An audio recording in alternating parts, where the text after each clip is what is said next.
BJP क्या है, BJP का इतिहास अब खंगालोगे ना तो इनको सानिध्य प्राप्त हुआ अंग्रेजों का, और अंग्रेजों की शुरू से रणनीति थी फूट डालो और राज करो की। आज ये पहले हमें धर्म के नाम पर लड़ाते थे, हिंदू मुस्लिम के नाम पे, आज जाट और मेघवाल के नाम पर लड़ा रहे हैं। ये सब बीजेपी के हथकंडे हैं। रावला मंडी में आज एनएसयूआई कार्यकर्ताओं एवं पदाधिकारियों द्वारा एक प्रेस कॉन्फ्रेंस आयोजित की गई।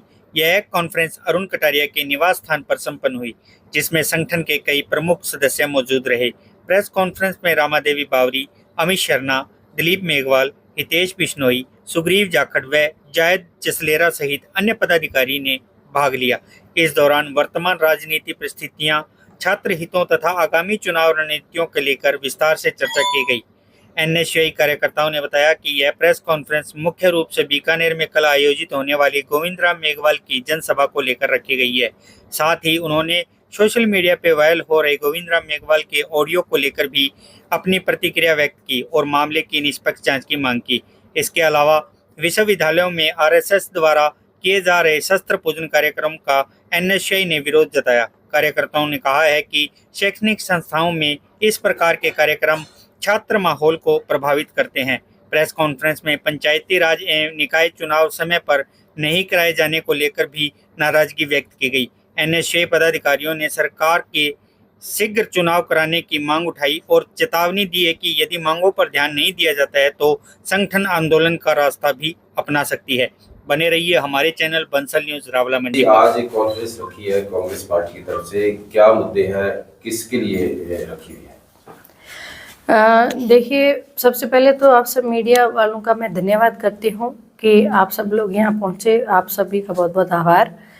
और जैसे कि आप सभी को पता है कि पंचायती राज चुनाव जो 5 साल का कार्यकाल होता है, संविधान में हमें अधिकार मिला है कि प्रत्येक किसी भी जनप्रतिनिधि का अगर कार्यकाल 5 वर्ष पूरा हो जाता है तो उसके बाद चुनाव होते हैं।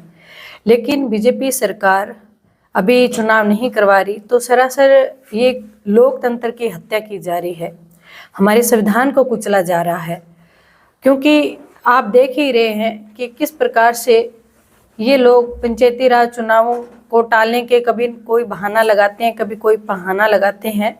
सुप्रीम कोर्ट ने भी इनको सख्ती से कहा है कि आप चुनाव कराएं। अप्रैल में कहा था कि हम लोग चुनाव करवाएंगे, लेकिन अभी ये कह रहे हैं कि हम मतदाता सूची पेश करेंगे। कब ये मतदाता सूची पेश करेंगे और कब ये चुनाव कराएंगे? तो यहाँ से लग रहा है कि ये चुनावों को टालने के बहाने बना रहे हैं। और एक जीता हुआ जनप्रतिनिधि जो काम करवा सकता है, वहाँ ये प्रशासक लगाकर अपनी तानाशाही करना चाह रहे हैं। तो कांग्रेस पार्टी ये चाहती है कि लोकतंत्र को जिंदा रखो, संविधान को जिंदा रखो और आप जल्दी से जल्दी चुनाव करवाओ। जिसको लेकर बीकानेर में कल हमारे गोविंदराम मेघवाल जी, जो पूर्व कैबिनेट मंत्री रहे और हमारे बीकानेर लोकसभा क्षेत्र से हमारे कांग्रेस पार्टी से प्रत्याशी रहे, वो कार्यक्रम करवा रहे हैं और पंचायती राज चुनाव को लेकर बड़ी सभा रखी है। उसको लेकर भी हम लोग आज इकट्ठे हुए हैं और मैं अनूपगढ़ क्षेत्र वासियों से भी ये निवेदन करती हूँ कि कल ज़्यादा से ज़्यादा संख्या में आप वहाँ पहुँचें, ताकि जो बीजेपी की जो सोच है उसको हम लोग जवाब दें। क्योंकि सरासर ये लोग लोकतंत्र को खत्म कर रही है बीजेपी क्या है, बीजेपी का इतिहास अब खंगालोगे ना तो इनको सानिध्य प्राप्त हुआ अंग्रेजों का, और अंग्रेजों की शुरू से रणनीति थी फूट डालो और राज करो की। आज ये पहले हमें धर्म के नाम पर लड़ाते थे, हिंदू मुस्लिम के नाम पे, आज जाट और मेघवाल के नाम पर लड़ा रहे हैं। ये सब बीजेपी के हथकंडे हैं। इनका मुंह तोड़ जवाब कांग्रेस पहले भी दिया है, गोविंदराम जी ने सशक्त तरीके से पहले भी दिया है और आगे भी देंगे। हम इससे हम डरने वाले नहीं है कि कोई हथकंडे अपना ले। मदद डूडी जी भी हमारे सम्मानीय नेता है और जाट समाज कांग्रेस के साथ है। तभी गोविंदराम जी को आज 50,000 जो 2,70,000 की लीड को तोड़ करके 50,000 की लीड तक गए, तो जाटों का भी उसमें योगदान रहा है। ऐसी बात नहीं है कि हम कहीं उनसे दबने वाले। हथकंडे उनका अपनाना दुरुपयोग कर रहे हैं अपनी शक्तियों का, अपनी सत्ता का, अपने इंस्टीट्यूशन का।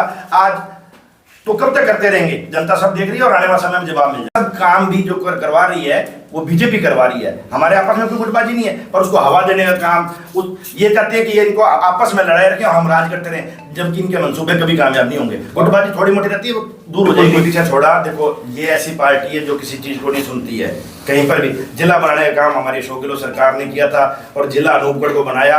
आने वाली सरकार के जैसी सरकार सत्ता परिवर्तन होगा, पहली मीटिंग गोविंद राम जी ने कहा पहली मीटिंग के अंदर हम जिला बनाएंगे इसको, और हमने कहीं छोड़ा नहीं है। पर कल का प्रोग्राम गोविंद राम जी का प्रोग्राम है, हम गोविंद राम जी सच्चे सिपाही हैं और वहां उनका झंडा लेके उनकी आवाज को बुलंद करने का काम का विरोध करने की कोशिश की तो सरकार ने हमेशा ही जेल भेजने का काम किया है। लगातार 2 बार हमने अर्जुन राम जी के आगे जिले की मांग रखने की कोशिश की। मैं एक छोटा सा कार्यकर्ता हूँ कांग्रेस का, और छोटे से कार्यकर्ता को भी उन्होंने 2-2, 3-3 दिन जेल में रखा। इतना भय अर्जुन राम जी जैसे बड़े पद को शोभा नहीं देता है। लगातार हम जिले की आवाज है जो लगातार बुलंद कर रहे हैं। जिले को लेकर हमने प्रेस कॉन्फ्रेंस भी की थी, आंदोलन भी किए थे।